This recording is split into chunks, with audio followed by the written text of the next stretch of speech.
Welcome everyone back to another episode of the 1% Frequency Podcast. Today I have an incredible guest here. I'm so excited for this conversation. So with me here today is Emily Armitage. She is a human design business coach for 6+ figure HD human design fluent female founders who know their identity is key to their next business level. She's here to deepen the conversation around human design and revolutionize female-founded business with the energetics, business strategy, and identity work women need to grow their businesses from solopreneur to CEO so they can build deep self-trust, make life-changing amounts of money, and do business on their terms to make greater impact without the hustle. Yum. That's literally the whole vibe. So, Emily, we're just going to get started straight into it. And I think most of the listeners will know about human design. We can maybe outline in a sentence or two what it is if anyone doesn't know. But I would like you to tell us a little bit more about your business journey and mostly how did you end up using human design? Like, why bother? Why use human design when building a business? And what did it do for you? Okay, where do I start with this one? So my business journey started, well, when did it start really? Like, I've always been a little bit entrepreneurial and I've always followed the track of you have to work for somebody else, you have to have a career, you have to do the steps, you do the good work at school, you do the degree, you do the da-da-da-da-da. And as I progressed in my career, which has jumped around a lot, like I've done a lot of weird and interesting roles, but the kind of golden thread that connected everything was people and how they work or don't work and why they do what they do or don't do what they should do or want to do. And I got more and more frustrated and more unemployable because I was working in corporate roles and particularly in the higher education sector, and it was just there was so much politics and power struggles and working to other people's agendas, and I'm sat there like I'm a 5/1 and they used to call me the oracle at work because I would say a thing and everyone would ignore me. And then the thing would happen and they would be like, oh, you said that. And I'm like, yeah, no shit. Why didn't you listen? And this happened so much. And in the end, I was just like, fuck this. Like, I can't do this anymore. Relate. I can't do it anymore. What's wrong with you? And I had coaching myself. I was like a guinea pig for a friend of a friend who was training to be a coach, getting a coaching qualification in 2012. And that just started unraveling everything. Like that was the start of my coaching journey, but also spiritual journey, I guess. And it just, you talked on your riff the other day about unpeeling the onion, and geez, that was the start of the unpeeling of the onion. And every time I had a session with her, I was like, I want to do this. And there was this little voice in my head that was like, you should coach. You should be the coach. You'd be so good at this. And I squashed that voice for 8 years because I was like, I can't do that. Who am I? This is not what we do. I don't have a blueprint for entrepreneurship. Like my parents don't do that. No one in my family did that. Somebody that did was very judged and very kind of not outcast, but there was a lot of conversation around how it couldn't possibly work and she was wasting her time. So I didn't have the environment to encourage that. And yeah, it just became like this unbelievable pressure that I couldn't ignore. And then somebody in a different job, somebody that I worked with started a coaching qualification. And I was like, why are you not doing this? Like, I'm helping her with her homework and I know all the answers. Like, what are you doing? And so I eventually did my coaching qualification and started taking on like pro bono clients. And one client I had kept talking about human design every single session.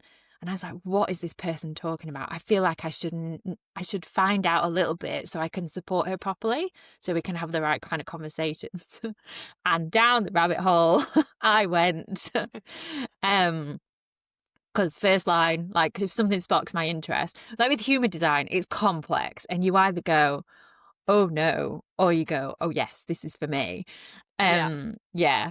And yeah, that was it. And I started applying it in my personal life and seeing the results, like understanding my partner and understanding how we interacted. And I started using it at work, actually, for like teams and the team I was in, and morale, and getting us to understand each other. And I could see the results of that and how it really worked. And I started working with more business clients in my coaching business, and I was jumping around trying to figure out what I was doing. I was a money coach, I was a general life coach, I was all sorts of things. And then slowly the penny dropped, like these two things together, the business aspects and the human design aspects, would be so powerful together. And I was going to quit my job. I was like, because we were trying for a family at that point, and I was like, if I'm not pregnant by the time we go back in January, I'm going to quit my job and go all in on my business and do this human design thing. And I got pregnant the first week of January, like the test was the first week of January. I was like, okay. So I waited it out. I got my maternity leave. I had the baby, and then was like madly, because when I had my child, I became immensely creative. I don't know if it's the hormones. I don't know if it's the sleep deprivation, because like time doesn't exist. You just are. And I was like crazily mapping things out and creating content, and just the production levels were insane. And that obviously died down, and I was just tired. But I was kind of like mapped out my business and what I wanted to do, and then came back from my maternity leave, quit my job, went all in on my business, and I've been doing that ever since. Why use human design and business together? Because your business brings up your shit. And you don't say. Yeah, it's like, if you like self-development, like having a business is like self-development on speed. Like it's just, you just can't, I think, especially if you've been socialized as female from birth or pre-birth, and you're in the environment we are in, the capitalist patriarchal space, late stage capitalist patriarchal space, you can't, that's the soup we swim in. And this system isn't built for us.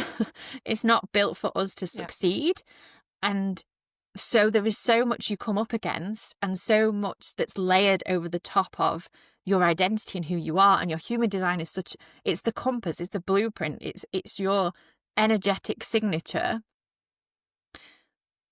And there's so much layered on top of that you to not use it does yourself a disservice, because your identity is written within that. And there's a lot to say around that, because we can over-identify with parts of our design and make it our whole personality, when actually we're then leaving parts of ourselves in the dirt because we hold shame around them, or they weren't recognized and we weren't rewarded for them. So we have to unpick all of that. But underneath all the crap is our signature, is our essence. And we are the essence and the engine of our businesses. And unless you get down to that and use that as a compass, then it's kind of like, well, what's the point? Like you will find yourself taken off track very easily. And even when you have that information, you find yourself taken off track. Like I've had a realization, in the last month, that I have built a business based on what my last two coaches have said. And I'm like, whoa, hang on a minute. And I was trying to fit it into boxes, and this kind of works because of this. And I'm like, no.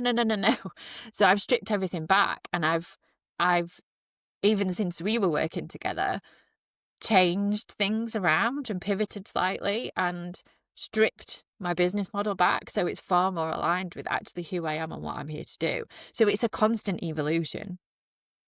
And ultimately that's what it is. Like, your design doesn't change, but as you evolve and as you uncover stuff, it becomes clearer and it makes more sense, and a perspective shift happens and all that jazz. Does that answer the question?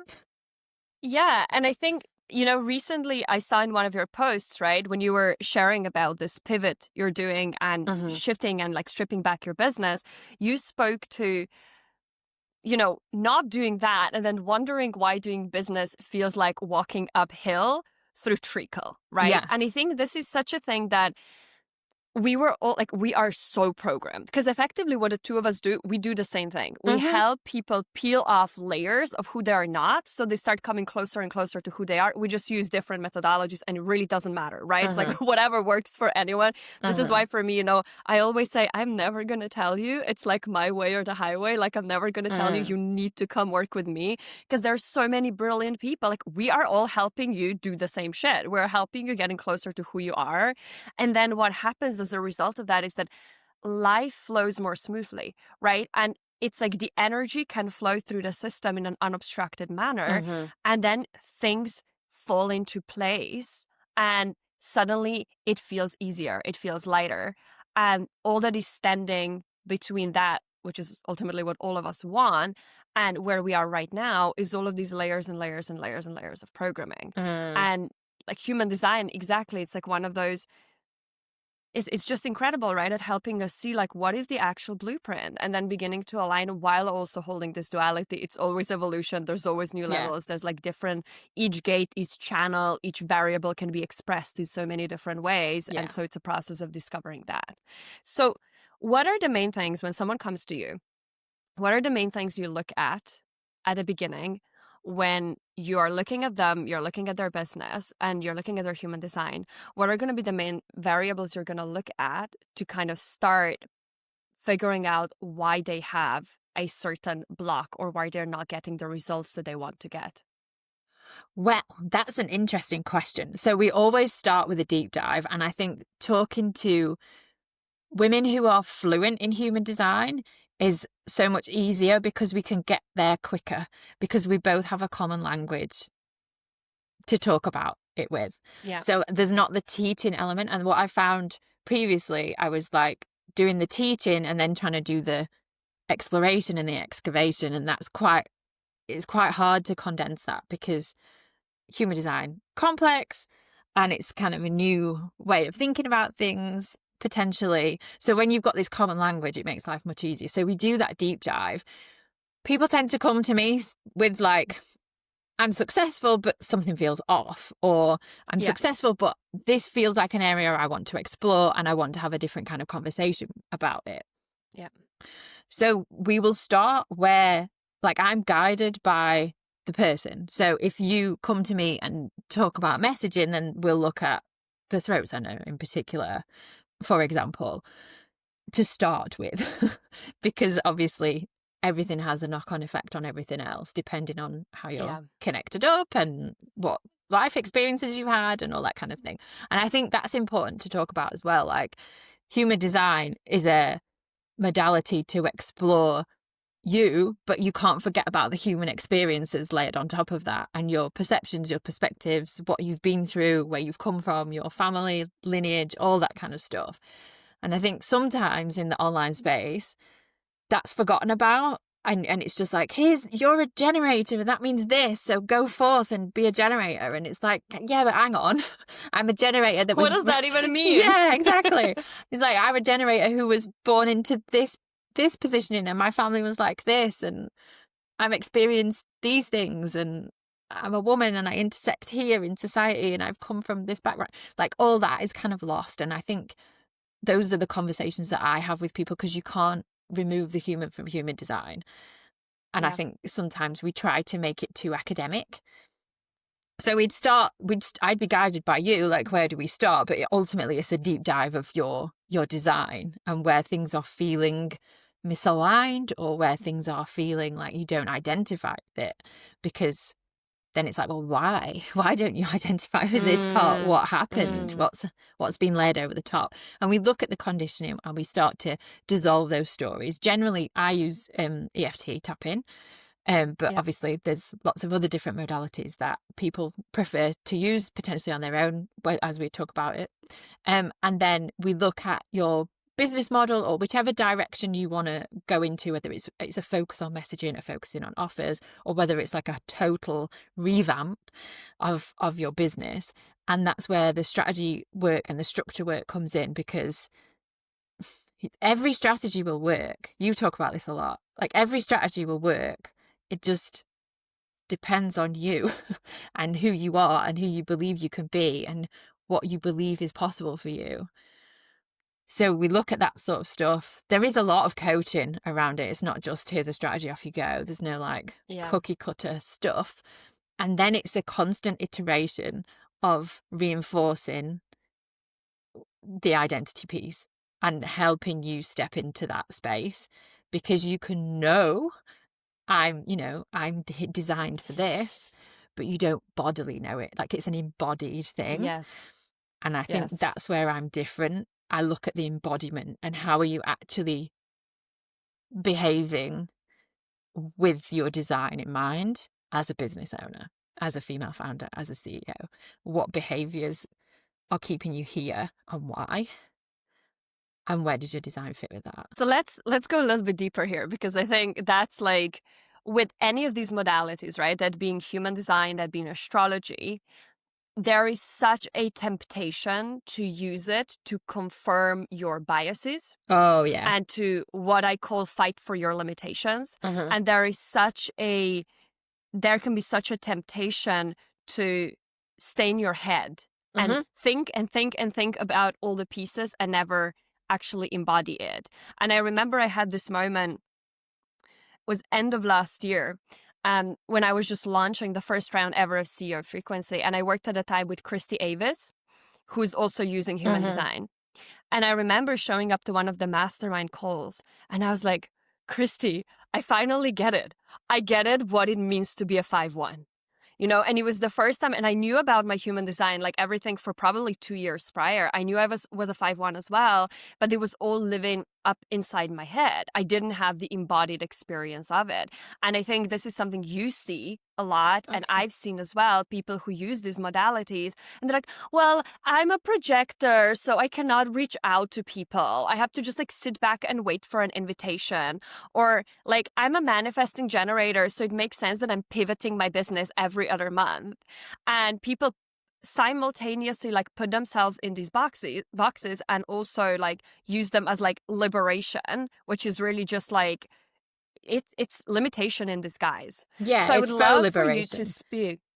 Exactly. Yeah. So tell us a little bit about that, and I would love to actually hear about this from your own perspective in terms of how you've experienced that journey of like continuous deeper embodiment. And then also if there's any story that comes up with your clients, like how you see this play out, like the difference between being in your head versus embodying it, because this is the core, right? If we don't bring this experience into our body, I talk about this, if you don't bring the frequency into your body, like it doesn't matter. This is why you can think positive until cows come home, but you're not going to see any change in your reality. It needs to be an embodied shift, like on a cellular level. Yeah. So tell us about how that plays out with human design and how it's played out in your life and for your clients as well. Okay. So human design is the best modality I have found in terms of an enabler and expander. But when it starts limiting you, and you need to have the self-awareness to understand when it is limiting you. And that's why it's so helpful to work with somebody like myself who can call it out. Like, I will call you out on your bullshit when you are aligning yourself. Like, I've talked before about making it your whole personality, and it is so easy to do. And don't forget, like, our head centers, they've been in control for a very long time. Like, that we're taught in our, that's how we do it. We logic it out, pros and cons list, what makes sense. And for some people, if that's your authority, like, that's fine, go for it. What does make sense? Mental authority, go for it. Everybody else, stop, put down the head, like, turn it off. What are you feeling like? And it's such an interesting one, because people like to like, what's the word? They like to be defined. Like, define me. Who am I? Define me.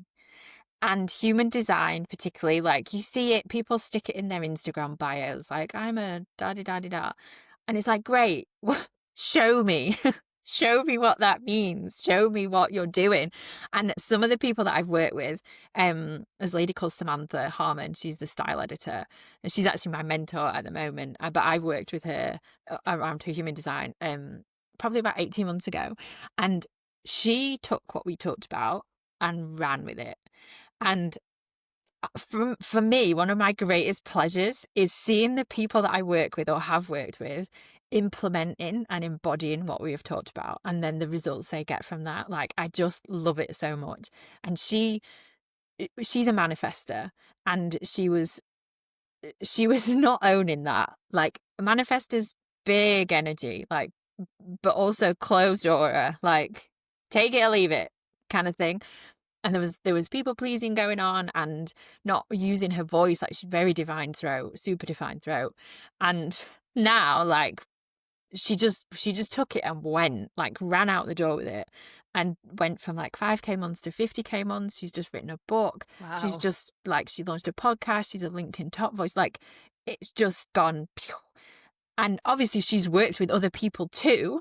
Like, I'm not solely responsible for that result, but of course, but that information, her embodying it and applying it, and calling her own self out on her bullshit, and being like, allowing others to do that for her, allowed that embodiment to happen. And it's such a pleasure to watch that. But I think we can be very, because the internet is where nuance goes to die, right? And yeah, it's true. That's my biggest pet peeve. Like, why you don't see me on social media a lot, and I prefer podcasts and Telegram. I'm like, nuance is fucking everything. Like, if you don't have nuance, like, don't expect to have any sort of change. And then you're supposed to put it in a 3-second reel, and that's apparently too much for people's attention spans. Anyway, let's keep going. So the information you get there and the information you can convey there is limited in itself. So then you get a limited concept to embody, and then you limit yourself, and you're trying to limit yourself anyway, because, you know, safety and all the stuff you talk about, and the programming we have, and the conditioning, and who am I to do this, and we're in a system that's not set up for our success anyway, so let's create this little box that feels nice and safe. And I'm a 5-1, so let's make that all my personality. I have done that. Like, the fifth line in me is strong, and I'm like, I'm a fifth line, I'm a black sheep, no one's gonna like me. Like, you know, I gotta be contrarian. We worked on that. We did. And it's like, there's so much more to my design than just that. Like, you know, for example, we're talking about limitations. That's my incarnation cross, left angle cross of limitations. Like, I see your limitations, but also I understand how powerful limitations can be. And actually, when we don't have choice, that's when we do our best work, because we're so confined that we have to be creative. And it's about using things like that. But I think partly that's why I can see where you're doing stuff to yourself that you can't see because you're too close to it, because limitations are kind of like my jam. and I work with that a lot. But yeah, it's I find it really hard when you go online and look at human design content, and there's some part of me does play the game a little bit, because the algorithm wants what the algorithm wants, but ultimately it's about sometimes I play the game, sometimes I don't play the game. And it's like, how, you know, playing that line a little bit. I know you have so much to say on this. And I think the more people that are getting frustrated with the space and the online space, and the box that we are being limited to within that, and people are starting to not play the game. And I think it's a very interesting time, because there is a big shift coming in the human design world in 2027, and the earth gates and channels are all shifting, and we're moving from like the collective to more of an individual, and what that actually means. And we're starting to see that trickling through now. Like, the people I work, like yourself, other people I'm working with, like, we're doing things differently, and there's going to be a shift for sure, and we're seeing that happen it's now. underway. It's underway. Like, I'm seeing with my clients, like, it's a continuous conversation. There's friction occurring for people who are trying to follow other people's frameworks, and it's not working already now. And there's, the more they try to do it, the more frustration is occurring. And people are getting tired of marketing that is questionable. Like, you know, I just love what you said before, you know, about your client who jumped from 5K to 50K months. And you were like, obviously, I wasn't the only person. No. Right. And I know after the two of us, we worked together, right? You, I think, had something like 400% increase in sales, Yeah, like it was one of the coming insane. months. Insane. But I'm like, surely, yeah, my work helped with that. Also, she had all the other foundations in place. Like, it would be insane for me to go online and be like, Emily worked with me for 1 month and now she increased her sales by 400%. But people do that. People do. Like, people fucking do that. And it's kind of expected as well. But I think there's a discernment coming in. Like, a lot of people are very bored and very, like, almost like bodily rejecting this stuff that has been co-opted for feminine empowerment coaches. I'm going to say it. Oh, Lord. And just patriarchy in disguise. It's absolutely wrapped up in a little pink bow. And people are like, no, this is not going to fly. And it's a real, like a collective feeling of, ew, no, thank you. And I think like the energy doesn't lie and the discernment is higher. People are, we've evolved so much in the online space from like 2020 when everybody went online. Like it's then fast tracked it. Like that's only what are we in 2025, end of 2025. So 5 years ago, stuff has changed so much. And we're only going to see that shift more, I think. And I think the people that are going to not win, because it's not a competition, but the people who are going to see success are the ones who are integrity led and are transparent and are truly themselves and are truly like not hiding anything away. Yeah. I see the same thing. And there's a shift coming in leadership. There's a shift coming in. There's a lot of maturation and discernment happening, which for me always makes me very happy because this is kind of like where I thrive as a business owner because I'm going to, I'm going to say it as it is. Also, integrity is my highest value. But because of that, I'm also not willing to personally compromise, right? On like, I hate playing the game for the algorithm, and you know this because also like again I'm literally designed to break a lot of rules. So I'm like anytime I try to follow the rules, it goes really poorly for me. So I'm learning to do it less and less. But also we need this, right? Like we need this desperately. So okay, I want to go just like straight in.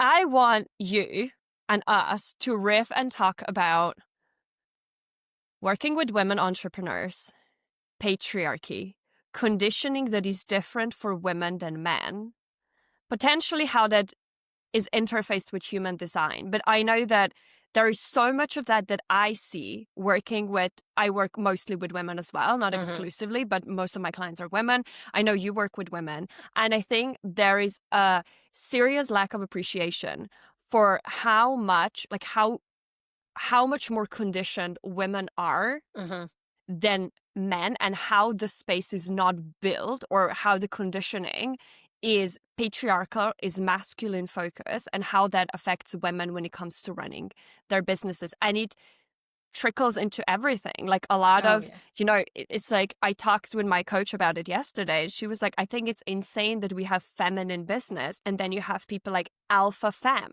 and stuff like that, which is like, what is going on? Like, that's literally insane. But so it's like patriarchy, domination, hierarchy, like which are all like hallmarks of patriarchy on top of war and genocide and violence and all these other incredible things that the world is overrun with. And then we have women who are like, I do feminine business. I'm an alpha femme. I'm like, I cannot even begin. Would you like to bring Andrew Tate on your podcast? So let's talk about that and what you see and what are some really big pieces you deconditioned with women in your work that are related to that actually allows women to start running their businesses on their own terms outside of this, as much as possible, framework and the really systemic indoctrination that happened under now about 5,000 years of patriarchy. Where do I even start with this? Like, what an intro to a topic. Like, I think some of the biggest things that I see that we have to work around across the board, probably 98% of my clients, is around speaking their power into the world, and their voice. And even when they have massive success and they are seen like in the eyes of the industry, in the eyes of the internet as like doing really well, that is still a grain of discomfort or challenge that they find. And kind of, I think with the rise of AI, that's potentially getting worse because they're like, oh, but it polishes it. It makes me sound better. Does it? Does it make you sound like a robot? And I think question. This isn't this. This is that. Yeah, exactly. And like AI, like I'm not saying AI is here. We can't get rid of that fact unless we turn all the power off. Like it's still gonna be there. And I think it definitely has its place, like in efficiencies. Like I use it, but to make me more efficient and to save me time. I don't want it being creative for me. I don't want it painting a picture for me. Like I want it to do my dishes and hoover the house. Like I don't want it to take away the spark of what being human is. Like we can't outsource that humanness to something that innately isn't human. Yes, it's been built by us, but it's not human really, and it's so body, underlaid, no feelings, and so biased. Like so, it contains the worst of us. It contains the worst of us, and it then uses that to perpetuate and continue those patterns and those behaviors. Like it just, and it's also wrong a lot. Anyway, I've got sidetracked with AI, but it's like that's a tool of patriarchy now. That's another layer on top of everything. So yeah, probably I see that the most, like having confidence in your direction, having and kind of seeing things in a different way. Because if you're a female business owner and you've come into this online world and you're like, oh, this strategy, this person's selling this that changed their lives, so that will work for me. And it's kind of the realization and the dawning that, oh, I can do it differently. Like I don't have to, like obviously business foundations are business foundations, like business 101. You have something to sell to people, you tell them about it, they buy it. Like business itself isn't that hard. It's good to have a product if you want to make money. Yeah, exactly. and that's kind of sort of it, but it's how you go around that and how you go about that and what that actually means and the context you're in and the concept you're talking to and the brand that you have, they all matter. So yeah, I think when you're swimming in that soup of patriarchy, and it's so internalized, like you cannot move, you cannot breathe without it. Like it's so internalized, and we are so suppressed by it from such a young age. And I see this happening now. I have a little boy, and how he is spoken to or treated is very different to, like, we have friends who have girls, and it's like from such a young age, and I'm doing my level best to be like, no, let's keep you sweet and innocent for as long as possible. But it's interesting to observe, because then you're like, oh, and this is with the realization. So when people weren't potentially as aware of what this is, it's just how life is. What was that then doing? What is then baked into that? What is baked in genetically? What is baked in through our lineage? All that work that you do and the healing of that line. Like when I worked with you, that was a very powerful thing that we did, tapping into that. And that's kind of continued. Let's speak a little bit more about that. And I want, like, you can describe the work we did together as much as it's relevant, but the real question is, to me, one of the hallmarks of patriarchy is pinning women against each other. And this is really what we see, right? Like patriarchy, one of the hallmarks is competition over collaboration, right? It's dominance. It's a linear way rather than horizontal systemic thinking, right? It's like more instead of the cyclical understanding of how life works. And to me, my opinion personally is that patriarchy is a system that hurts everyone, right? Oh, It's yeah, men and women absolutely. alike. Like, it's not about men being bad or anything like that. I fucking love men. Like, Same. most of my best friends are men. Like, I get along. I'm also like very masculine, quote unquote. I have a lot of qualities that would be deemed masculine, like a lot of business owners will have. And I do believe that patriarchy will fall when women wake up, Mhm. because most of the patriarchy, like, men are not going to change it because it serves them, right? Yeah, Like, so exactly. expecting men, like, of course we can call men in our lives to a higher standard. Of course we can, like, command being treated with respect and absolutely leave relationships where the other side is not willing to honor that. And it's the fact that there are still so many women who oppress other women, so many women who secretly compete, so many women. And I think the worst thing is we pretend that we don't. Like, we paint these pictures of like, we're all about collaboration and supporting one another. And then, like, you see shit going down in the online space, in containers and communication. And you're like, it is not true. And I think this was a big part, right? Was working with what I see for a lot of women, especially who are very, I don't like using the word masculine because the whole polarity conversation is its own issue. Yeah. But let's say who are very like strong, disciplined, like kind of more like structured.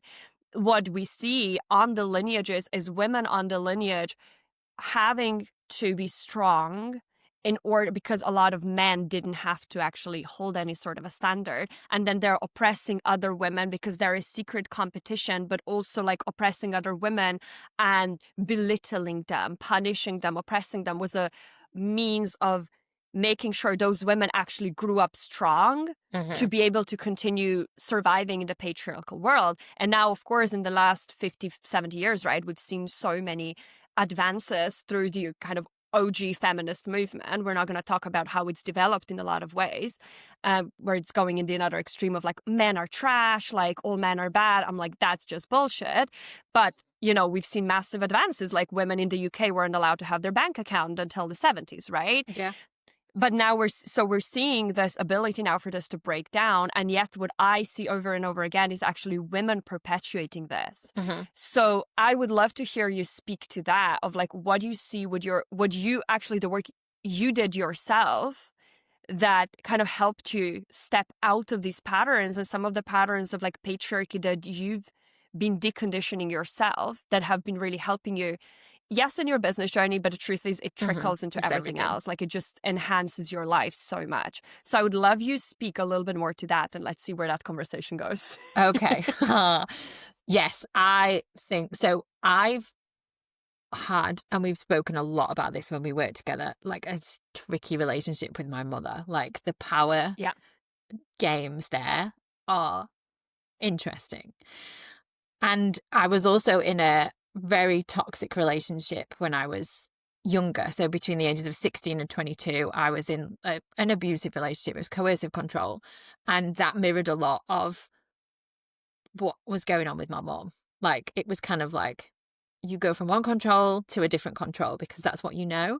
And I think it wasn't until and at that point, like, he made me, like, my behavior in that relationship, I was very jealous. Like, I learned that jealousy is love, and he played on that. And other women, like, I were competition. Even like, I ended up, because that's how coercive control works, like, very isolated because my friends were competition, even. And to come out of that was a very interesting experience because I had to relearn a lot of my beliefs, my behaviors, my patterns. That relationship ending lifted a veil. Like, it lifted a lot and Mm. made me, and I don't think I would have experienced, I not experienced, I wouldn't have understood where my internalized patriarchy was kicking in and being used against me for the benefit of somebody else, and to keep perpetuating that system unless that relationship had ended. Like, that was Mm-hmm. such a learning for me. And one that I'm, like, really glad I'm not really glad I went through it because it was really shit. But I'm glad that I got that experience at such a young age, because then it made me a lot more sure of what I was and wasn't available for, not just on a relational level, but also on like a bigger level, like a patriarch, like this is patriarchy, this is not the sisterhood, this is, you know, this behavior of women as competition is like insane. And that took a long time to get out of my system, like a long time. And actually it probably wasn't until I was with my now husband, and he is a very different sort of man, and being able to be in a relationship with somebody who is so assured in their masculinity, that like true masculine, that was very healing, like so healing for me personally. But also like you start to, I think after that bad relationship broke down, then I became more aware of the way I'd been treated and how it wasn't right. And I've always had this real strong sense of like justice and injustice. Yeah. And that's just part of my design. That's just who I am. And so it got my cogs turning a little bit. And then I explored more, read more, understood more. I was put in situations where I saw more happening. Even like little things like being in jobs where the guys didn't make the tea for everybody. It was only the women that made the tea. And I'm like, this is fucking ridiculous. Like, you know, when the kettle is. The little things. Yeah. The little but things. Then it's like baked into the company culture.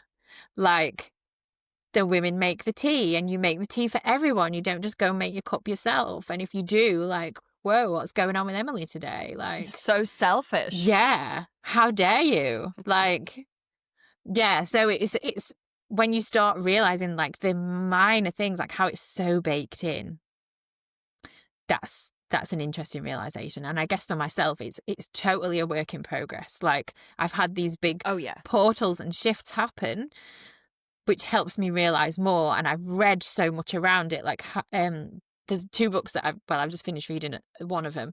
There's one about the history of the feminine and the female goddess, and before patriarchy got involved, and then when it did, and like you can see this like blanket line around the world in the historical artifacts, and it's like, whoa, like a switch just flipped. That's called The Shrinking Goddess. Cannot remember who it's by. Apologies. I'm sure I'll find the information out and we can put it in the notes. And then there's another one called, it's about witches, in defense of witches, I think it is. It's literally downstairs on my bedside table right now. And I cannot remember what it's. We'll put them in the show notes. Yeah, it's a French translation. Like it's a translation from French. And it's by a journalist. And she talks about like the witch trials and why women are still on trial now. And for me, like the work we did together, there was a huge amount of like witch wounding and tapping into my power. And we did a lot of work around that, which has been revelatory. So I'm then looking back and seeing like how these are all tools of patriarchy, like othering the female goddesses and form and life givers, and suddenly switching to like male deities giving life, because that happens. Yeah, like a male god giving birth to a man, giving birth to a woman. Yeah, like the story of Abrahamic religions is wild. Yeah, like, it's like it doesn't even make any legit. sense. Seems legit. Totally, that's how life clearly works. Yeah, and it's kind of like, oh, women have a lot of power thousands of years ago. This doesn't seem okay for us dudes. Like it feels dangerous to them. So let's switch it. And then you realize that our society now is built on the back of these myths and perceptions and programs from thousands and thousands of years ago. And we're still going through that now. We're still reliving those things now. And everything is built on it. Yeah. I think this is the part when you understand every system, every institution, every major religion is based on patriarchy. And I was listening to a podcast recently. I'm going to put that in the show notes as well, with Maya Luna. She studies like the goddess, like really works with the kind of energy of Inanna, Venus, like this old Sumerian like tradition, Ishtar. And she was interviewing a woman who spent the last 30 years of her life dedicated to exploring patriarchy and studying it, anthropology, science, genetics, neuroscience, like from like academic perspective, ended up leaving academia because I don't think there are many institutions more hierarchical than academia. Like from what I saw, that shit was wild.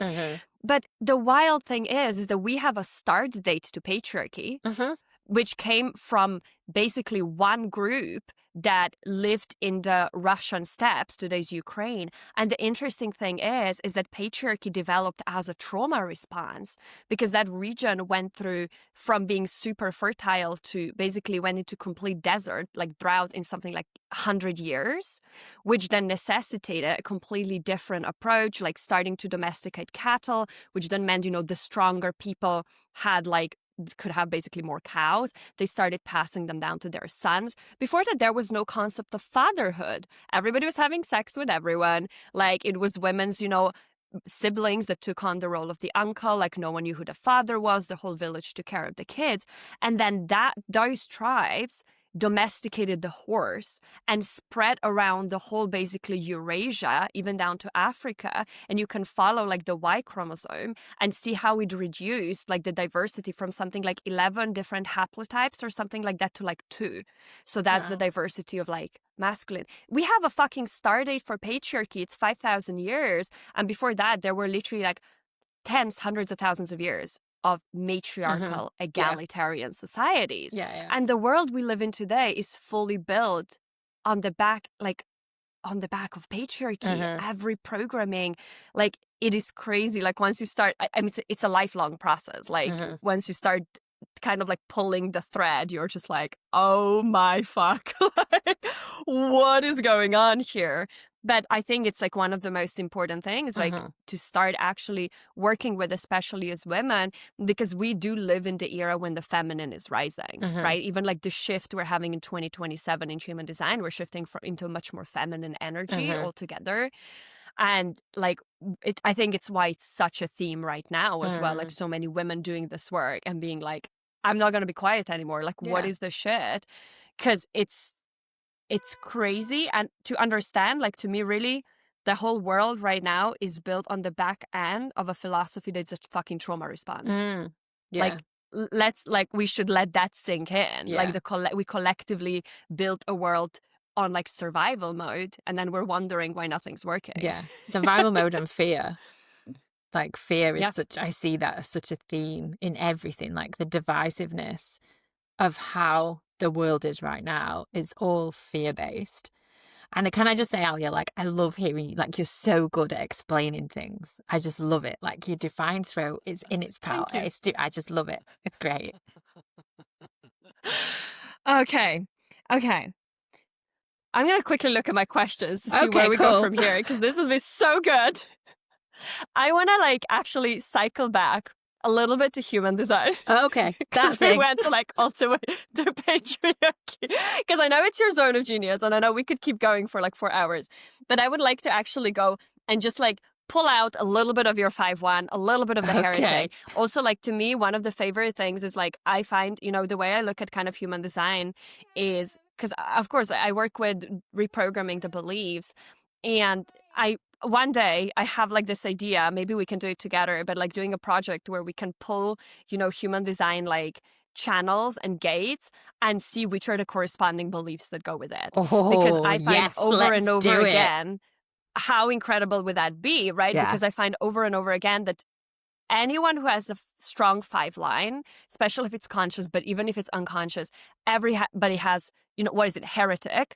Everybody has prosecution imprints. Like, you go exactly like I remember starting to work with you, and like the first time we did the session, I tapped into your field and I was like, you have witch energy. Like you have such a strong witch energy. And it was like just so clear, right? Which makes sense why you're so attracted to that. But there are these imprints of prosecution, like on the like DNA level and also on the history level. So like the collective subconscious and past life level, every 5 line has that, and most 5 lines have huge amount of stuff around their throat. What you're saying as well, right? Like self-expression, I mean, for most women is like one of the hardest things to do, and it's constant work in progress. But so, tangent, I would like to pull back a little bit and pull out your 5-1, and I want us to talk about some of the pet peeves you have with human design. Okay. In terms of like the boxes that we put people into, because it's what you were saying. Like, we hear all these things. Manifesting generators should be doing this. Like, we were talking about this when I worked with you, right? And I was like, hearing this Energizer bunny kind of like thing. And then manifestors should do this, and projectors should do this and shouldn't do that. I want you to riff on some of the things that like you see in these narratives, and you're just like, fuck this shit. Like, this is actually really holding people back. Yeah.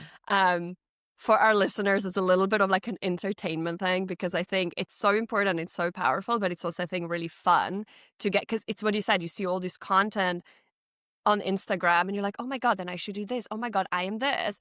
And of course, nuance is everything. So I would love to hear some of the things that you find are really just like, can we stop already? Can we stop already with the whole like surface level energy type? Like we were talking about this, like the Manu Jen is this Duracell bunny that just hops around from one thing to another and has no consistency, and that's okay because woohoo, let's go.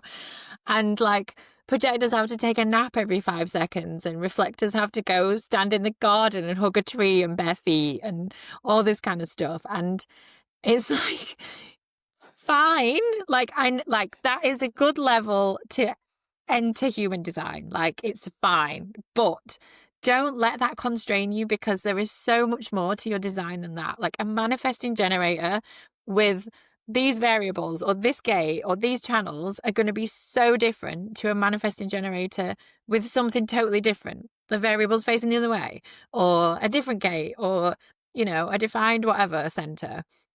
They're going to be different. Like, I work with a lot of generators because there's a lot of us, and I'm a generator myself, but that doesn't mean that we're all the same. Like, there's so many different dualities and tensions and nuance, and then you layer your human experiences on top, and it's like you are a whole different person just because you have this like top level part of your design there. So yeah, that really winds me up. I mean, it's kind of the same as saying, oh, you're a woman, yeah, so you should want to stay at home, yeah, and cook for your husband and take care of children, yeah, and that's it. And that's how all women do it. Yeah, exactly. And I think we're like, humans like simplicity, we like ease, and we like to be defined. Like, tell me about myself. Like, that's, a lot of us like that.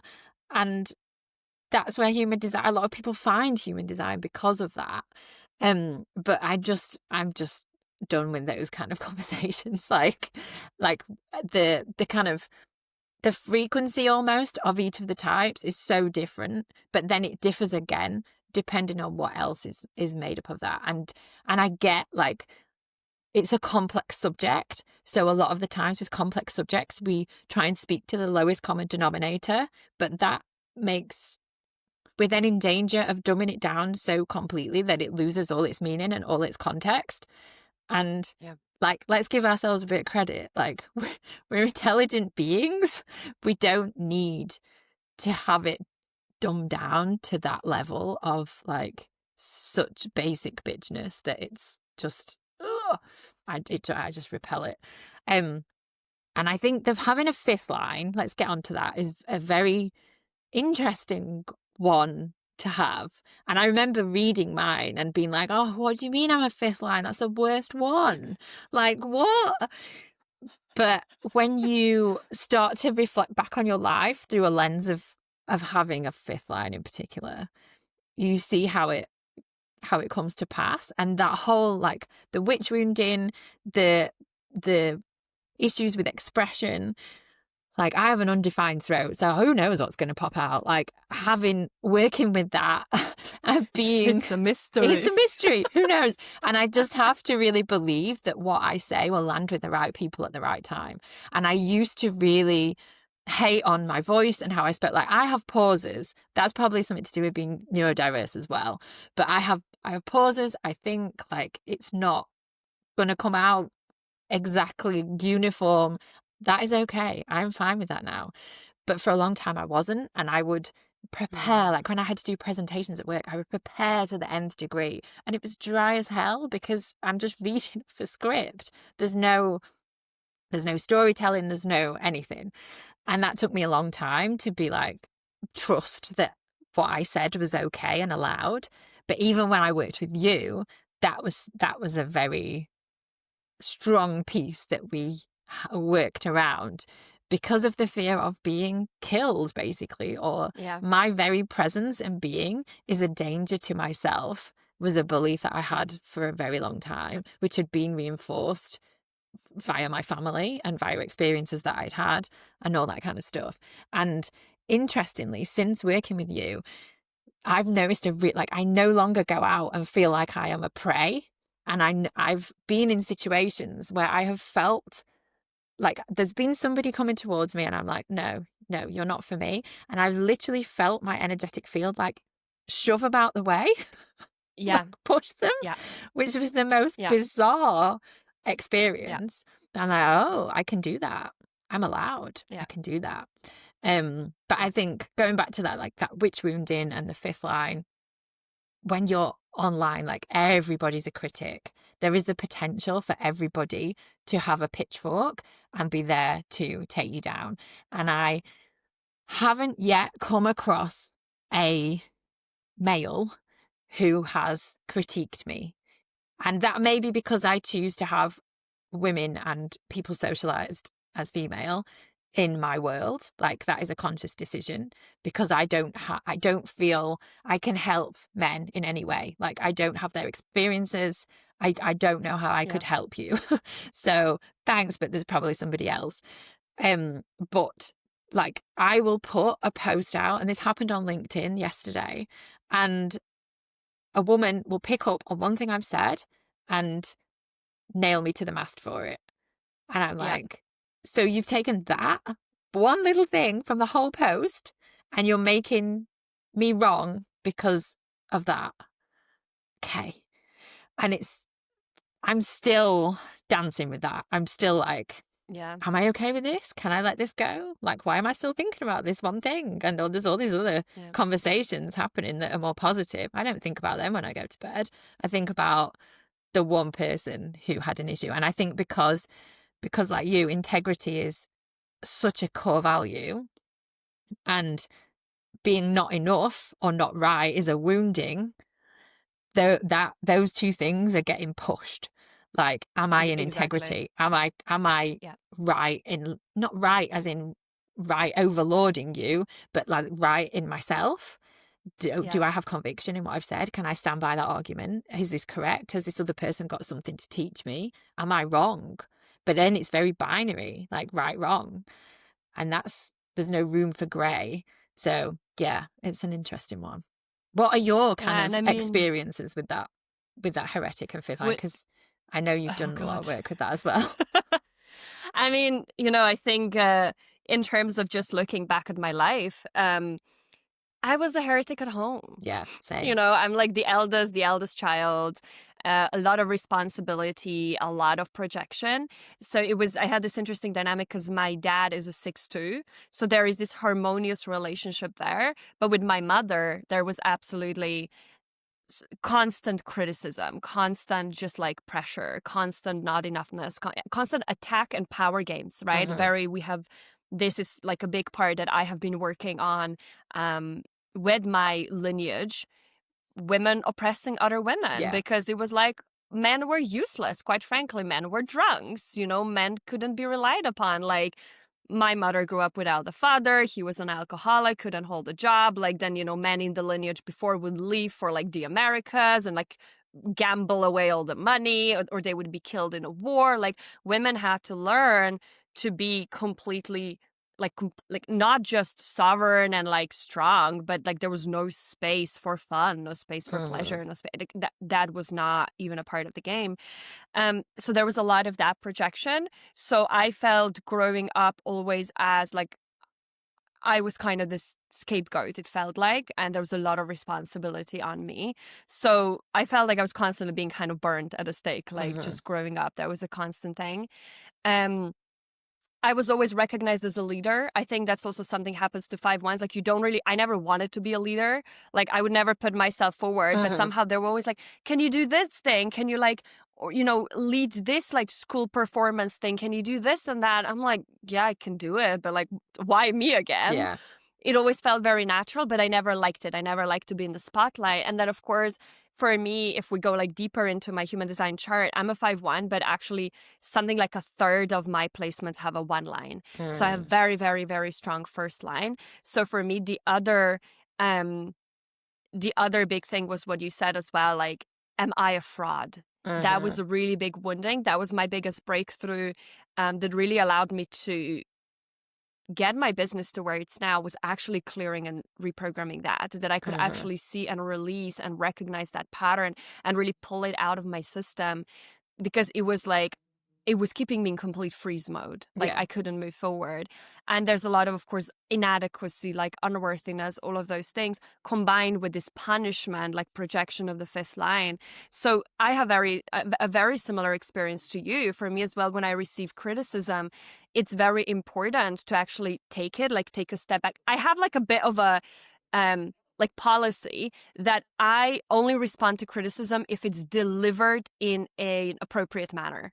So this is like the boundary I hold with it, because I'm like, if someone criticizes me from a place of attacking, I actually am not going to listen to that person. And I actually don't care what I have to say, because the frequency they're coming from is so unintegrated. There is like so much charge, which is clearly their own shit. So I actually don't engage with it. So I have like zero tolerance policy for disrespect, like anything like that. I'm like, not my circus, not my monkeys. Like, if this is the frequency someone's coming from, I'm like, I'm not engaging with it. But if someone delivers criticism, like, you know, legitimately, I always want to like take it and check against my internal compass. Like, is there something they're saying that's actually true? And it was very hard for me for a very long time to do this, because there was a lot of this just need to defend, you know, and like, because I think a lot of like 5-1s as well, and this plays again with like patriarchy and all this, and both of us had that, right? A lot of the time we see we're attracting clients who are kind of like in victimhood or something like that, right? And to me, this is one of my favorite things to work with. It can be also super uncomfortable. But the truth is, what are you getting out of it, right? Anything you create in your reality, the question is, what are you getting out of it? And then we start realizing, well, we actually only feel safe when we're above others. So when we're attracting clients that they're like behind us or like quote unquote weaker, then we actually feel safe, because we only feel safe on a pedestal. And I find that's another one of these bigger programs that 5-1s tend to have, because people tend to put us on a pedestal and like, whether we like it or not.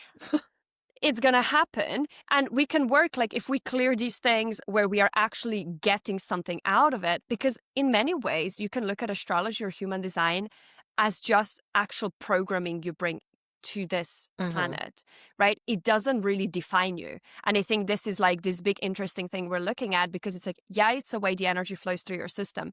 Yeah, it's all the conditioning and shadows. And also, as an infinite, ever expansive energetic being, like, you can actually transcend those limitations, right? Like, you can transmute the energy. So I find that like we can work with these things. And is it still going to happen that someone's going to like tear you down, put you on a pedestal, do this? Yeah, but it's not going to be necessarily like a regular occurrence, which it may be for a 5-1 that never deconditions this pattern and keeps attracting people in their victimhood, because it's actually serving them to be perceived as a savior. So for me, this has been a lot of the work, has been working with this like inadequacy, starting to recognize like the natural authority and leadership, and like clearing any victimhood I held. Like, that's been the biggest thing, and beginning to trust myself. I mean, this is right now one of the biggest things I'm working with. Like, I'm getting lessons continuously. Trust your intuition, trust your intuition, trust your intuition. And I think also it's just the reality that as a 5-1, you are normally given a life and childhood that forces you to develop a lot of resilience. And I think that was the case for you as well. That once you then enter the space and you're like, eventually, I think you just need to get okay with the fact that there are going to be projections, and that there are going to be people who are going to, I just call, like, I recently like came out, I had a situation with one of my clients, and I just like walked out and said to my partner, I'm like, I just got 5-1 so hard, because she just like totally put me on a pedestal, like tore me down, took no responsibility, like made me the villain. I'm like, we have receipts, like you fucked up. Like this has nothing to do with me. But the narrative was like such a 5-1 narrative. And I was like, like this is really funny. But you reach the point, and I've reached the point now where I'm like, that's actually kind of, I'm like, cool, it's a lesson, but it doesn't like, I don't think about it when I'm falling asleep. And I think this is like a really big difference. And I'm under no illusion. There for sure will be situations where that's different. But I think there's just been, I once heard and that really stuck with me. Christy, actually, that I mentioned before, she gave a masterclass on a 5-1 profile like a while ago. And I remember she really talked about it for 5-1. She was like, you really need to learn to trust your heart. Like as a 5-1, you need to really, really, really like learn to trust, to know that you are doing the right thing for you. Like you are in integrity, because if you want to be immune, at least to some extent, to those projections, like you have to have such strong self-trust. And I think 5-1s with this like inadequacy wounding on the first line, and like always they're like, do I know enough? Do I know enough? Do I know enough? And then the projection field of the fifth line, I think a lot of the time someone says something and you're like, but what if it's true about me? Yeah. And that's actually what trips you up. It's not what they said. It's the fact that you believe it. But that just shows that like you don't actually trust yourself. And I think this is such a big part. But I think it's also beautiful, because I think about that a lot. Like fifth lines have so much power. Like fifth lines have the field of 5 lines is mad. Like it's so powerful. And with great power comes great responsibility. Absolutely. Like we see a lot of, dictators are 5-1s. Like Putin is a 5-1. Yeah. Like there's a reason for that. So it's good, I think, to also have this like reality check with yourself and to actually be like, whoa, like is this actually in integrity? And I always say like, I'd rather move a little bit more slowly on this business journey and make sure that like I'm actually in alignment with my own integrity to the best of my ability every step of the way, than to try like jump forward super far and in that process betray myself and potentially hurt people. You know, like I take what I do seriously. It's not, like the depth of the work that is done when you're helping people decondition. Like there's a lot of vulnerability. Like people share their like, darkest moments with you. Like it's a lot of fucking responsibility to do this work. And I think it's actually, to me, I'm starting to see it more and more as a blessing, what some people would see as a limitation, because I'm like, it is helping me do this work really, really well. Yeah. And I'm okay with the journey maybe taking in like, linear time, like a little bit of extra time for me to make sure I process these things and move in alignment and integrity.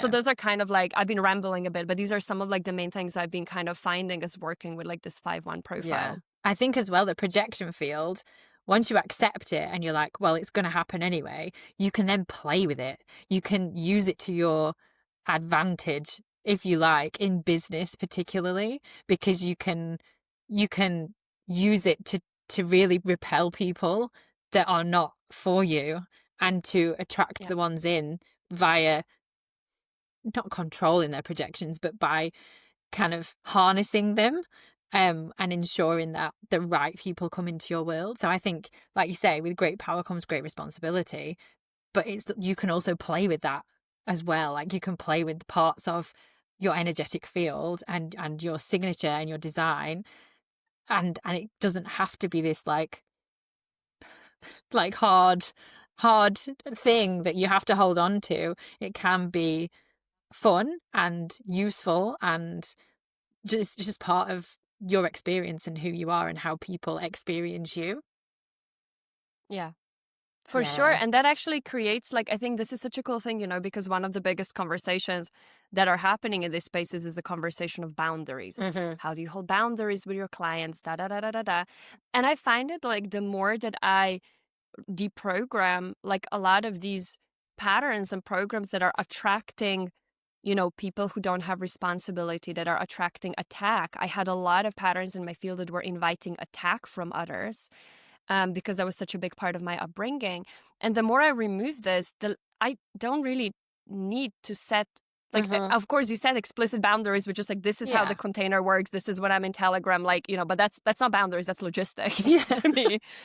Like, but it doesn't, there isn't this need to like reiterate over and over and over again. Like, I don't have people violating boundaries. Like, it happens so very rarely because your energy field actually holds this, like, there's like a frequency of like, it's not even this frequency of like, don't fuck with me, which some people say it, but it's just like actually the frequency of like, it's not even going to cross your mind to fuck with that person. And this is something like, like you meet some people and it's not going to cross your mind to disrespect them. Like, I always think about, in school, when you have teenagers in high school and you have teachers, and there are some teachers that are inviting like being mocked, like the whole class will like a hive mind go because they're emitting that frequency. And then the same class with another teacher who has a lot of this like sovereignty, integrity, and like this energetic presence, they will be like the most, like the kindest, most well-behaved kids you could ever ask for. And I remember observing that phenomenon and like thinking back, I'm like, it has nothing to do with the kids. It's just like the partner you have is a perfect vibrational match to where you are. Your clients are a perfect vibrational match to where you are. So it's like, you don't have to then like, again, do this 3D of like, right, these are the boundaries and these are all the things and da-da-da, because your energy field is just like, I get to be respected and that just is. Like, I don't need to like, it's like, how I used to have a boss, was not a very good leader, that I can say, but she would make people say like that she's the boss. She needed people to say like that she's the leader. I'm like, oh yeah, a real leader never needs to do that. No. You know what I mean? That's crazy, right? Yeah, that's like, I could do a whole podcast on that. It's a very interesting experience, but that's what happens, right? When you start really working with your energy. And I think it's so powerful because all of a sudden there's just this presence. And then you may have people that come in, they're going to be your teachers that are going to show you like where another pattern is.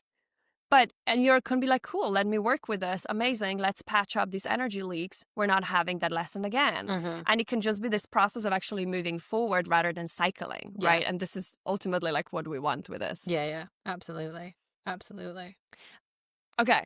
I want us to go into one last question. Okay. Then we're going to slowly start wrapping it up. And this is something that, is so important. And I've been seeing you talk about recently as well. And it's when people take their design and then they over-identify with one part and then they don't want to look at the shadows. Yes. And they don't want to look at the subconscious stuff. So I would love to hear you speak about that. Okay. And I think this is such an interesting one because a lot of what we do and a lot of how we identify with the information in front of us, like our designs, for example, and what we see and recognize of ourselves in there is what has been seen and recognized in ourselves by others as kids. And when, like, as you're younger and you get rewarded for, I don't know, getting good grades and you get pizza after parents' evening, and therefore that means you're a line one and this is what you do and da da da da da. And like you were saying around like the kind of more masculine traits and the structure and the being like this and da da da, it can be so laden with reward. And so when we see those parts of ourselves that are rewarded, then we kind of sweep everything else under the carpet. On Friends, Monica has the cupboard of doom where everything is just pushed away, like at the back. And I imagine it like that. Like, we have this nice, clean design, and these are the bits that we assign ourselves to, and these are the bits that we identify with, and this is how that we identify with them because this is what works for us now in these patterns of behaviors that we do, and everything else are diamonds in the dirt that we shove under the stairs and hold so much shame around that never see the light of day, when actually that is where so much magic is. And can I do a little quick plug? Is that okay? Yes. Yeah. Yes. So I have got a 9-week immersive mastermind style program coming soon where we look at the centers particularly and where you are holding your diamonds in the dirt and where you are shoving all this stuff away. So just a little quick plug, because I see this so much, and that over identification of parts of your design is what is costing you money. It's what's costing you Yeah. time. It's what's costing you clients. It's what's costing you your next level or the same level, but in a different way. Like it's costing you ease, because being so tied to who you are because of reward systems or because of something else that you got from it when you were younger is just denying so much of the rest of you. It's like an iceberg, and you see just this part and you are allowed just this part, but actually there's so much underneath that's so helpful and so useful and such a part of who you are. Like it's who you're designed to be. So why deny it? Why are you denying that? Yeah. Because it's not going to fit with your life now, or it's not going to fit with what your last coach told you to, or it's not going to fit with what your mom said you were good at. Like, let's blow that shit apart, because it doesn't serve you to keep it hidden. And shame is such a motivating thing to hide things, and shame dies in the light. And when you open that up, and for me, I hate being vulnerable. Like I am in a container right now and I have to be vulnerable in it, and I have to be open. And there's these amazing women who are doing amazing things, who I see not as my peers, but as like the next level up. And it's awful because I'm like, oh, they're going to judge me or blah, blah, blah. And actually, when I'm vulnerable, it encourages them to be as well. And I know they're getting stuff out of my vulnerability. But that shame I know it dies in the light, and it dies in conversation, and it dies in community. And so when we are so solo and hide it all away, we're doing ourselves and our customers and our clients and the world itself such a disservice, because we are denying parts of ourselves that need to be set free and need to be understood and need to be out there being their magical selves. Definitely, when you have everything ready for the program, send the link. We'll put it in the show notes, of course. because Thank you. this is like such an important part. What are some of the favorite diamonds in the dirt that you found for yourself through this process? Of mine? Yeah. Oh, let me see. Oh, like the fifth line one. Like I'm a fifth line, so I have to be different. I'm different to everybody else because I am the heretic. Like in my family unit, everybody else's name begins with S. Mine doesn't. Mine begins with E. I'm different. I have to be different. And then that creates itself this weird little narrative, even in business. Like I've had this thing like, I'm a business owner, but I don't make money because I'm different. And it's like, well, that doesn't even make any fucking sense. Like, what are you on about? Like, so is it a business? Is it a hobby? What are we talking about? Like, why am I denying this? This is something that I've actually cleared using your Aura Detox. Like, I do that like at least once a week. It is such a resource. Like, so good. And I'm like, why am I doing this to myself? Like, this need to be different because I'm over identifying with that fifth line, who is the heretic, who is different, who does call it out. But it's like, I'm being different to the expense of, like, I'm cutting my nose off to spite my face. And I'm making that a personality trait. Yeah, exactly. Yeah. And the throat center is another one. Like, I'm not a defined throat. I'm undefined. I don't know what I'm saying. I can't be as eloquent as Alja. Like, why do I even try? Like, poor me, victimhood. And it's those kind of things. And the thing with like your throat center and speaking, especially if you're undefined, especially if you're open, is it takes kind of practice. Like, you have to keep putting yourself in those positions where you do speak to exercise the feeling and the kind of muscle, if you like. So it's not that that I'm not as eloquent as you, even though you are immensely eloquent, and I love you explaining things because you're just so good at it. But I just do it in a different way, and that's okay. Yeah, like it doesn't, nothing's better or worse. And I think a lot of it comes back to like the competition, the whole patriarchal. Yes. This is right, this is wrong, this is better, this is worse, this is good, this is bad. Like, is it? Yeah. And that's where the shame comes in. And I think this, we're going to tie this to now possibly really the last question. Okay. But I actually, like, circling back, I wanted to say it before and then I forgot, but I think it's such a good thing to like end on as well. AI, the use of like this human design coded ChatGPTs, like bots and all that, right? Oh my God, It's don't so even get me started interesting. on those. Yeah, I am going to get you started because I think we need to talk about it. But I think something as well that you said before, right, was like everything sounding polished. And even that, like we think about like what has, patriarchy done to the feminine, tries to polish women, right? Like everything has to sound like I learned, like, again, I think it was in the same podcast, that in like the Victorian era England, when women were giving birth, not like, just that they were lying on their back, which I mean, that's its own fucking thing, like try to take a dump when you're lying on your back, right? It makes about the same amount of sense. But they would tie women down and gag them because giving birth and, the screaming and the pain and everything that comes with it is not feminine. Like giving birth is not feminine, right? Like that, like let's pause for a moment and let that sink in, right? But you're thinking about how we've been trying to make women like polished, sounding polished, how you're supposed to have your legs, like fucking shaving all the parts until you're smooth as a dolphin. You know what I mean? Like all of this.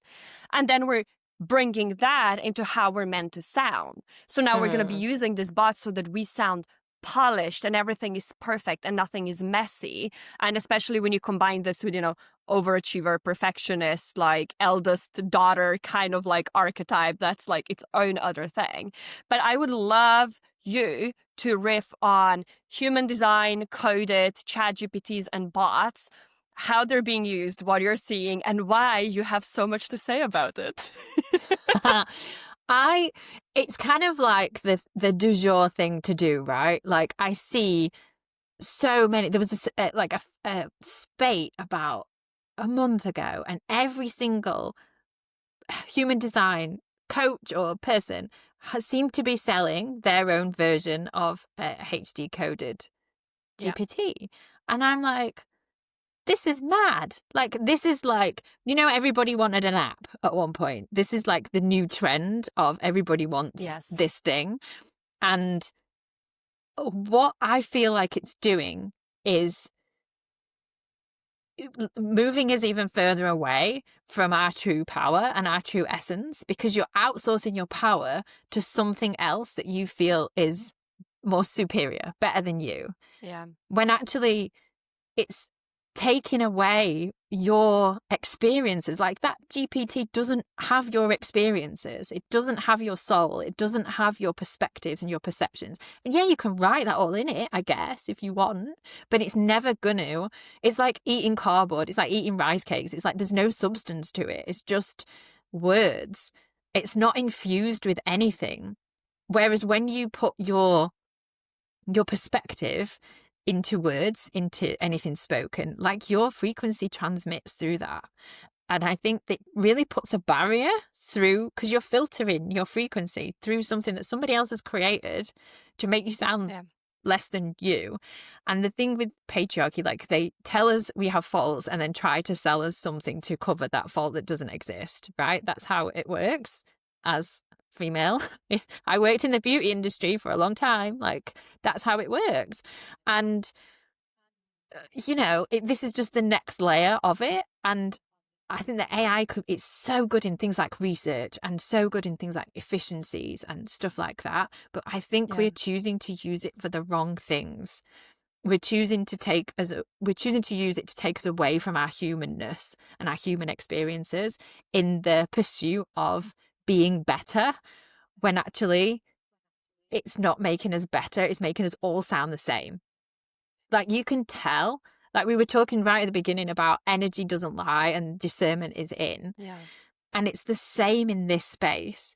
We are very able to tell, even if it's on a really subconscious level and you're just like, ooh, something's a little bit weird there. We can tell if it's AI written or not. And even if you put like your stuff in it and the 2 penneth in it and you take out all the weird little, dashes and all that stuff, you can still tell that it's not fully you. And I've experimented with using AI in different posts and emails versus not. And the response I get is way different, way different. And I find that fascinating And even now, like I was reading a thing that people are actually asking AI to put typos in so it looks more human and messy. And I'm I've like, done this.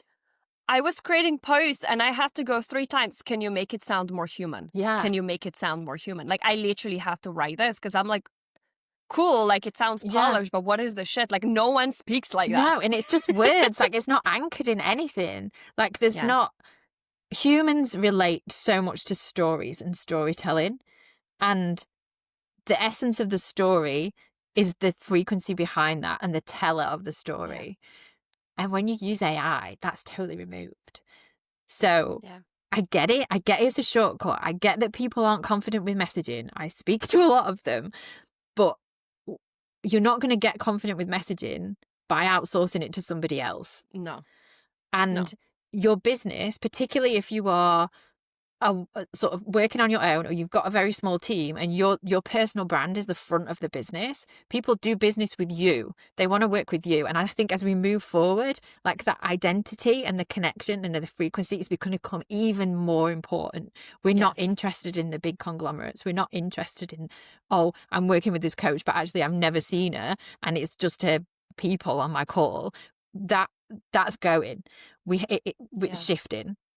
And I think I get that it can be an easy earner to create an AI GPT that's coded in human design because it's like the new trendy thing and everybody wants one. And oh, look, there's all these 27 quids or 147 quids landing in my pounds for international listeners landed in my bank account.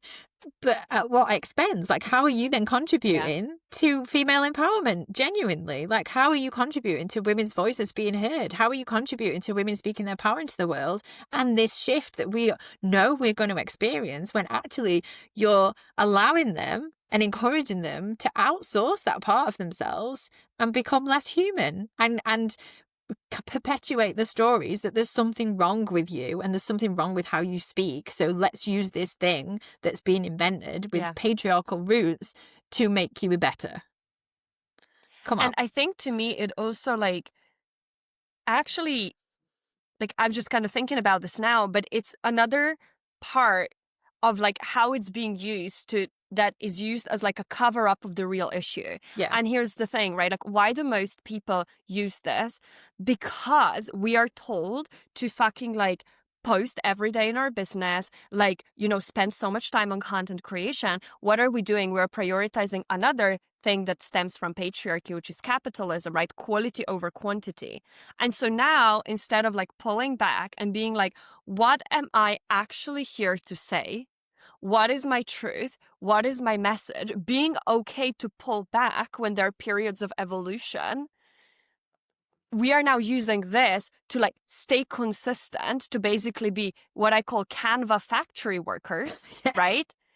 In order to fulfill this, again, made up demand that in order to have a successful business, you have to post on Instagram every day, 3 times a day. And that's the definition of consistency. Who made that up? That's a story as well. And I've seen personally for me, how often I post on social media does not correlate with how much money I make. None. I've been in this big process for the past almost 3 months now where I've been really it's been another spiritual awakening. I had no fucking capacity to create content. I was just in the containers with my clients. And then last week I was cool, I have some inspiration. Let me record one podcast. I showed up on stories twice, 2 days in a row. I sold the intensive immediately, nothing. It took no effort. I didn't even create content. I repurposed some clips from my podcast. I was cool. It doesn't correlate that way. That now we're using something where we're outsourcing our power, our voice to an actual word prediction model. Literally, that's what is an algorithm that's just fucking predicting the next word in a sequence that cannot think, cannot feel, doesn't have experiences for the sake of fulfilling these capitalistic obligations of working every day to be a good girl and to be worthy of making income in your business. I think we have a different problem here that the use of these bots is highlighting, but I don't think it's what people think it is. Yeah. Absolutely. People forget that your marketing isn't just social media. Marketing isn't just Instagram. Like there's so much to your marketing mix. Like I studied business. There wasn't a module on Instagram. Like there might be now, but there wasn't back in the day. Like your marketing mix is so much more than just that. And I think if you're coming into the business arena and you're using Instagram as a tool, don't forget it's a tool. Like it's a free tool, sort of free, that, you know, allows us to connect with people all over the world. Like actually, all the other stuff aside, when you think about it as what it is, don't think about the algorithm, don't think about meta, don't think about whatever. Like it's a very powerful tool to use, but it's not the be all and end all. Like, and if you're focusing everything on that, you got real problems, like, because that can be taken away from you very, very easily. Yeah. And your marketing mix needs to include more things like podcasts, like press, like networking, like adverts in your local cafe. Like it doesn't matter. Like you have to think bigger than just, I am working in a Canva factory to please the algorithm because then I will be rewarded with clients. Yeah. Not going to happen. Yeah. I mean, 100%. And I think we've seen so many coaches who like build their whole business off Instagram. And then we kind of forget there are actually so many other options that play to our strengths. Like this is something that is my intention for 2026, right? Is really being like doubling down on what are my strengths. And my strengths are not carousels, like certainly fucking not. My strengths are this, right? And finding avenues where I can reach people through actually speaking, because that's how I impact, like through the frequency people most. And I think so many of us are also wasting so much time doing things that just are really hard for us because we were kind of like conditioned. Like I know my entire education, right? Like I did science, I was in neuroscience, did my PhD. Like I excelled at it, but it felt like hitting my head against a wall. Yeah. And then I remember coming into like spirituality, starting to work with theta healing, with energy healing. I was like, oh my God, this feels easy. Like I can just show up and do it, and it's incredible. And it was the first time I had this moment of like, it actually gets to be easy and produce even better results. And it's something I'm still deconditioning. But I think so much of us, and this is again where design comes in as well, right? Is like, what are your actual strengths? Like, how are you actually designed to do? And can we stop like forcing shit that's hard for the sake of it being hard, so that at the end of the day, we can pat ourselves on the back and say like, but I worked so hard and now I deserve it. Like, what if we just decondition the entanglement between needing to work hard to deserve something? When we were in a messaging mastermind together, and there were two things you said in that really stood out for me. And one of them was, the truth wants to be heard, but it doesn't want to be heard 5 days a week. That was one of them. And the second one was, I don't want people in my world who have found me from a 6-second clip on like a 6-second reel. That's not who I'm speaking to. And I was like, that is really powerful. You don't like to when everybody else is being like, I have to play the algorithm game. You were like, I do not want, if your attention span is that, you're not going to do well in my world. And I was like, yes, that is it. That is it. And that is such integrity in who you are, but who, like your work and how it's needed. And yeah, you'll use Instagram, but it's not the be all and end all. That 6-second reel is not going to cut it. And I think so many people don't have that confidence because it's so layered in that this is the tool you use. And if you use it in the right way, you'll be rewarded with clients and money. Yeah. And, you know, I trip up all the time as well. Like I will go back to it. But I think it's this thing as well that like, I'm looking at this and we're having, you know, this narrative of like people's attention spans are shorter and shorter. Let's cater to that. I'm like, someone who comes into my world and cannot have an attention span of 30 seconds, I can't work with them. Because personal evolution it's hard work. Yeah. Like it can be fun and all that, but like breaking patterns that have been there for minimum a few decades and probably generations for a lot of them, it's going to take more than 6 seconds. Yes. Like, unfortunately, I can make reality shift really quickly, but for some of them, it's going to take quite a bit longer than that. And we need to be okay with it, you know? And it's crazy that we're like, yeah, you know, I'm going to call in people who want to build their own businesses, but I'm going to cater to a 3-second attention span. I'm like, and how are those people going to do with building their businesses and going through all the shit and being in the trenches and like looking at all the failure and mistake? How exactly are they going to do there? not very well, will they? And I think this is also something where it's like, can we call people to a different standard and just like speak the truth that like there are just certain things that are required on this journey if you want to succeed, and there are no shortcuts in building a business. Like there aren't shortcuts. I always say like what I do in my opinion is the closest to a shortcut because it just works so much faster than a lot of subconscious reprogramming tools I've seen. But it's not bypassing the work that needs to be done. Maybe it speeds up the process. Maybe at a certain stage in your business, it's going to really shift something that's ready to be shifted super quickly and you quantum leap. But you're going to still have to build everything up. Like you're still going to have to do the work. You're still going to have to face it. Like it's not like you're going to come to me, I'm going to do some magic, and then you're going to go and hit your first 100K month. Like, that is not how this works. Yeah. And we are actually perpetuating this narrative in the online space, and then people come into containers and they're like, whoa, I need to work. And you're like, yeah, like what did you think? But also we are marketing in a way that's making it sound like it's a quick fix. Yeah, like the exactly. promises, like you will come here and achieve this. I'm like, I have no idea what's gonna happen when you come work with me. Like you may hit your highest cash month, or you may go through a spiritual awakening that's going to take 3 years and require 50 other people for you to come back home to yourself. Like, I don't know. I just know it's going to be perfect. And if you feel called to doing this work, your soul is talking to you and saying, hey, this is the next step for you.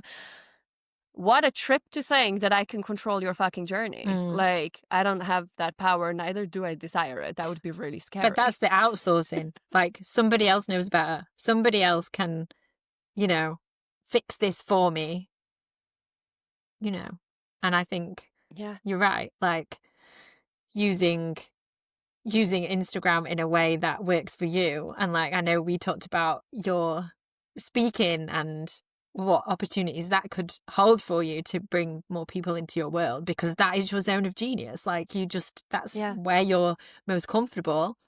And that's where your frequency best expresses itself. And it's absolutely that discernment between, well, this is what I'm told to do and this is what everybody else is doing, versus, hang on, does this actually strategically, intentionally work for me, my design, my frequency, my clients, and where I'm going? And I think, we all need to remember that. I ultimately, like, what you want in this life as a soul in this body is feeling liberation, and you're not going to experience liberation through other people's frameworks. No, exactly. Like, it's going to have to be your way, and there are going to be parts on this journey where you're going to look up to someone else and they're going to show you their path to calibrate to something at that time. And then you're going to be off on your own. And then you're going to come back in, maybe with the same person, with a different one. But you're here to walk your own path, like every single one of us. And if things feel boring, if things feel stagnant, if things feel frustrating, like icky, it's because you're probably forcing something that's not for you. Yeah. And this is, I think, where human design is just so powerful, because it can be like, why are you creating carousels where you're designed to speak? And then you hear it, you're like, I know this, like, obviously, like, I have so much fun when I'm speaking. And then I'm there like an hour, I'm like, right, what are the right words to put here? What is the 3-step framework? And lo and behold, no one buys. Like, what a shocker, like. Absolutely. Absolutely. Okay, last question. I am going to ask you. You've said that 3 times now. Like this, but this is really the last one. And I would just love for you to share a little bit more, because I am going to use this podcast as a little bit of promo. Okay. To share a little bit more about your experience, which is the work we did together. Like, we did an intensive. Tell people, that's like a 60-minute session, like a conversation to figure out where the blocks are, and then 3 90-minute sessions with Telegram support. And then I give everybody the course you mentioned before, Aura Detox, which is work you can do on yourself.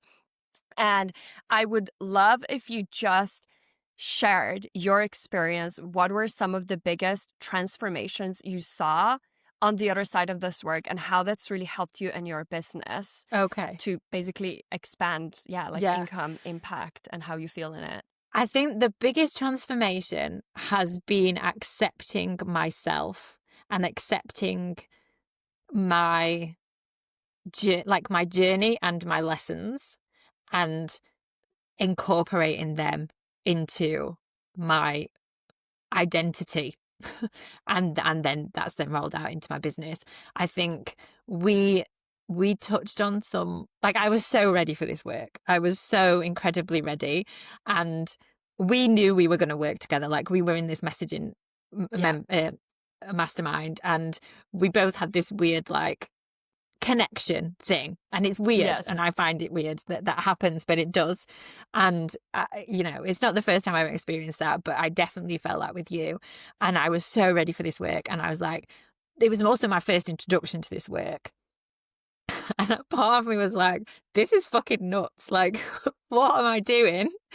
But also, whoa, this is wild. Like the kind of transformation of it. And it's also really helped connect me to my intuition and how things actually come through for me. Like, some people are very visual when they're in the sessions with you. I know there's some people get like visions and stuff. I don't. I get like, it's kind of like muddy, but then there'll be something will pop in and it'll be like a word or a sign or a whisper. And I'm like, okay, so that's how my intuition works. And from that, I've actually practiced a lot using that. And I do a deconditioning work with the aura detox at least once a week, at least. And again, I use that for practice. Like, what is going to come in right now?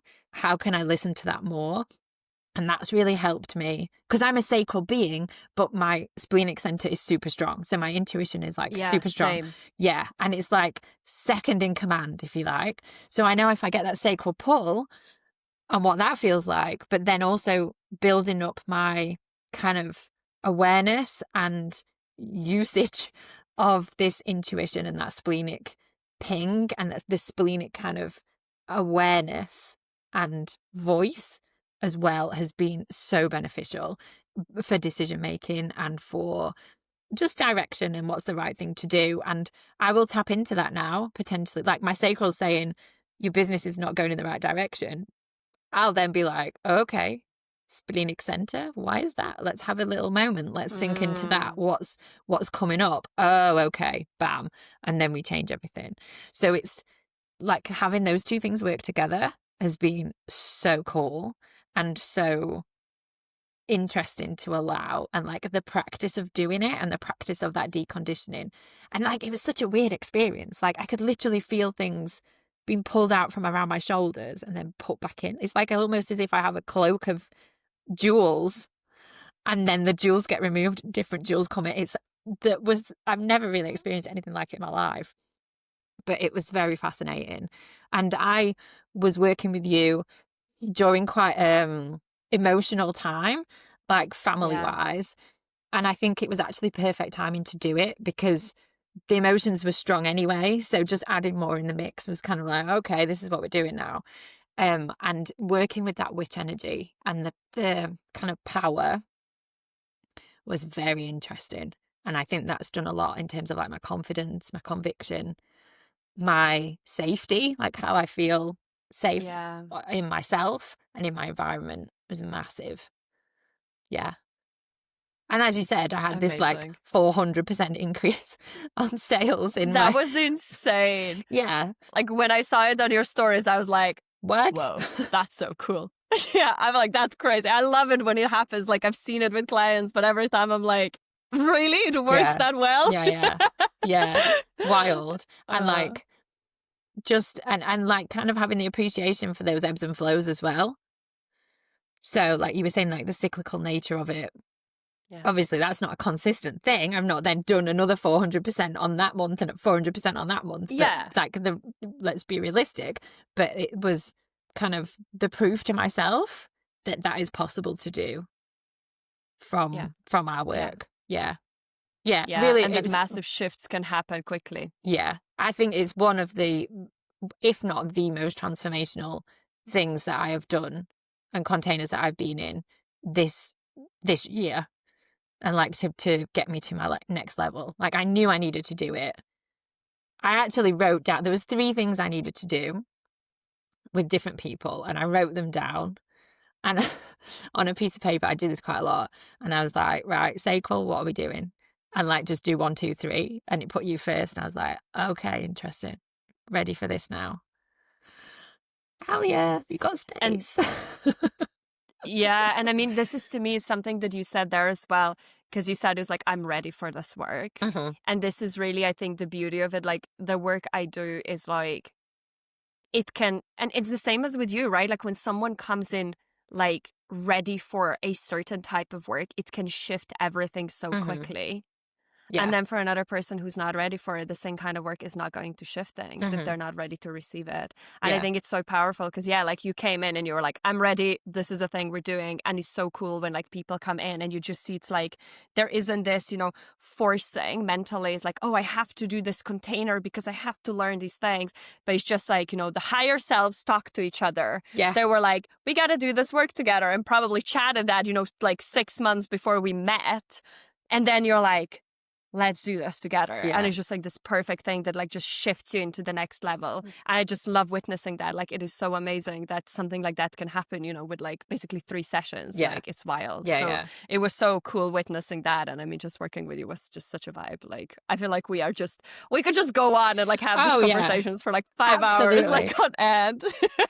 So it's just so cool doing this work, and such a privilege to just work with other really powerful women with like really strong integrity and like their heart in the right place, who are walking this very messy journey of entrepreneurship and being a human, and really just doing their absolute best, like trying to bring more of this light and integrity and like sisterhood really like into our like collective field, Yeah. because we need it so much. Yeah, yeah. Absolutely. Absolutely. All right.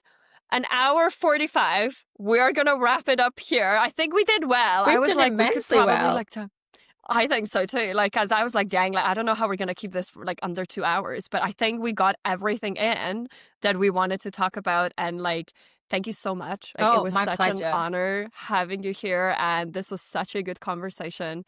And I'm just so excited to see where your business goes in this next stage of just really like leaning into your own zone of genius, really walking the talk on a deeper level and guiding from that place, because that's ultimately how we become better leaders and have more fun on our journey. Definitely. I've loved this. I could do this every single week with you. It's brilliant.